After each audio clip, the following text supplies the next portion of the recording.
What do you think of Perry stepping in there? And he can't talk either, man. Well, yeah, but he could be the candidate. He could be. Yeah, I think right now it's between him and Romney. Yeah. So he could be the candidate because other than what he might say from time to time, the fact is he's the governor of Texas, so he brings political clout with him. Right. So, that has nothing to do with whether he'd be a good president, what his competence is.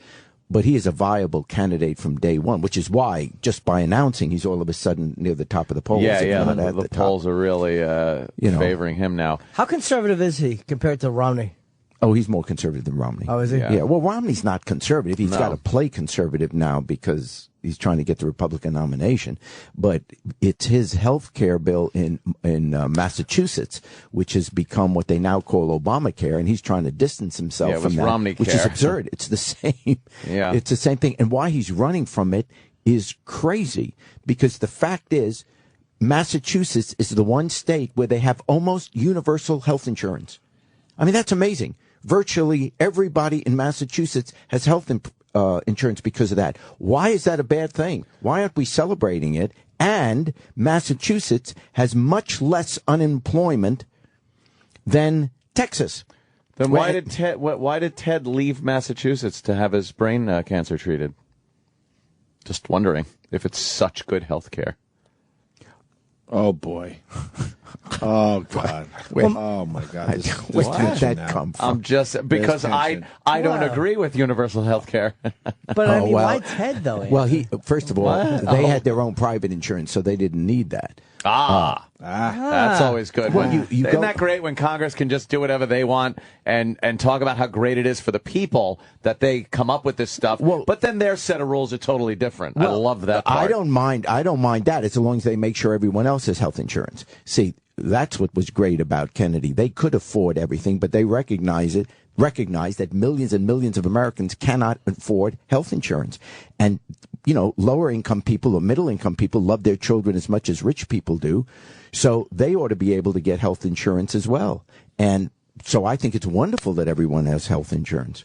I mean, why? If you love America, how can you not love the idea that everyone should be able to take care of their family? Ideologically, it sounds great. Financially, it's a boondoggle. It's a disaster because the government has never been able to run a program and have it work and be profitable and not have so much graft profitable. And fucking Social Security. I don't mean your grandparents profitable. or parents don't like Social Security. My gosh, Social Security is run by the government, and since 1933, it's been a saving grace for millions and millions of people. Right. Government runs a lot of things that are okay. Let me give you 20 things that didn't work and don't work financially that the government is in charge of. The government's never been trusted with our money because year after year, government. They show. No, unfortunately, we're not. We're not a good representation of the government does not represent the people anymore. They I represent. agree. Your politicians don't necessarily represent the people, but frankly, I don't mind having a national defense. I don't mind having government make sure that when we go to restaurants, the food is clean. Sure. I don't mind government coming when there's a fire at my home. When should they then the step police... out of your ass, though, and I want government to provide services that people can't provide for themselves. That's what government should do. I don't know why we've suddenly hate everything that, for example, this is what you hear politicians now saying. Everybody's saying it. Government doesn't create jobs. Okay? Let me tell you something. Every single penny that the government spends is to employ somebody.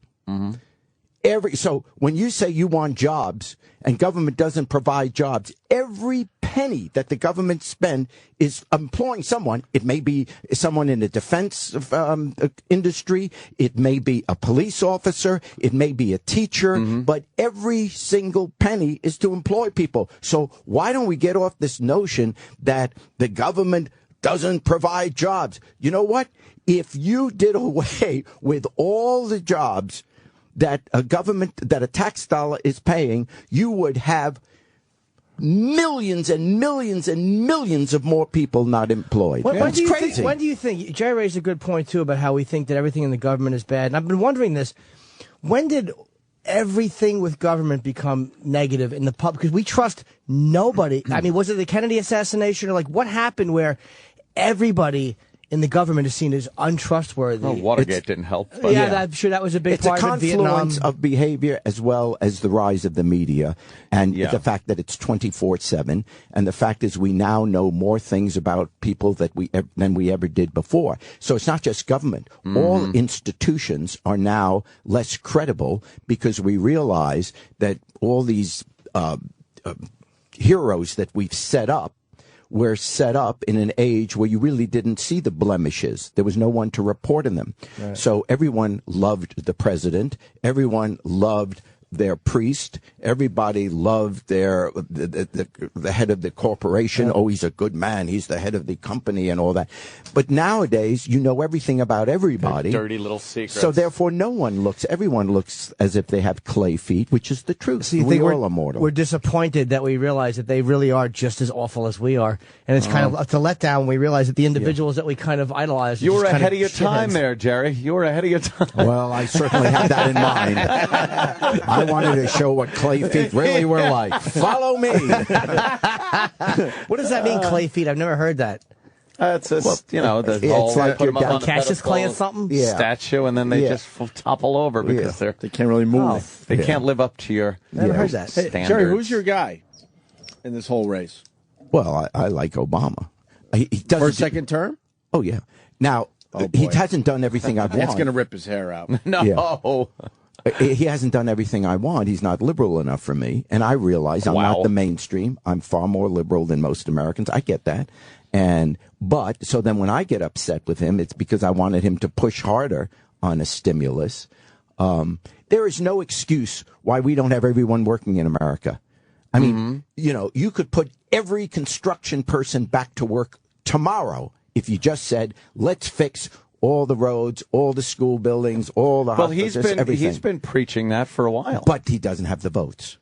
And so the question is, in the end, you can't, when you have a Congress that is not of his party and even some Democrats don't go along with him, he can't get the votes. We don't have a dictator here. What happened before the election? He had votes. He had the votes. No, before the well, when he first came in, the very first 2 years, I agree. The stimulus, because the Congress wouldn't, including Democrats, many Democrats, would not go along with a big enough stimulus bill. The stimulus was passed, but it was too small. It didn't employ enough people. It isn't only that, Jerry. What I've noticed, and it's a great idea, and it sounds very American to put everybody to work fixing the infrastructure of this country. We did it after the Depression. Of course. But after the Depression, I don't think there were 8,000 earmarks and bullshit pork barrel crap connected to these bills where you can't read it and go, that's a wonderful idea. Let me turn the page. There's an awful idea connected to it. Why don't they just, I hate the idea that they can't just have one subject, it's voted on, it's passed, and do that, and now let's move on to something else. Instead of trying to shove in some of these, which I don't like, some of these social programs are atrocious. Just money pits. And yes, rebuild the infrastructure of the U.S., put people back to work. Love that idea. Who wouldn't love that idea? Well, apparently a lot of people in government don't like But the I idea. don't think they like the idea because of what was attached to it. You can't get up there and tell the American people you're not for putting people to work, fixing our infrastructure, well, here's what using happens. the tax dollars to improve your country. So your local congressperson says, I won't vote for this bill unless part of the bill is to fix this road in my neighborhood or to build this hospital in my district, whatever. So everyone says there's a price. Each of these Congress people say there's a price for my vote. And that's why the bills get bloated. Right. Yep. But that's in the Constitution in terms of you elect a congressperson. The congressperson wants to get reelected because he or she runs every 2 years. And in order to get reelected, you have to show that you did something for your district. Otherwise, someone will challenge you in the primary and you'll get defeated because the other person running says, if you vote for me, I'll make sure these potholes are fixed. I'll make sure this school gets the extra program it needs or whatever. That's the function of democratic politics. It's sloppy. it's fat, it's ugly, etc. But we can't let those things get in the way with the fact that everyone in America needs a job. If you want to have a capitalist system, which we all do, you only have three choices. There are only three ways that people can make money to support their families. They either have a job, they're either on welfare, or they steal. There's no other way to get money.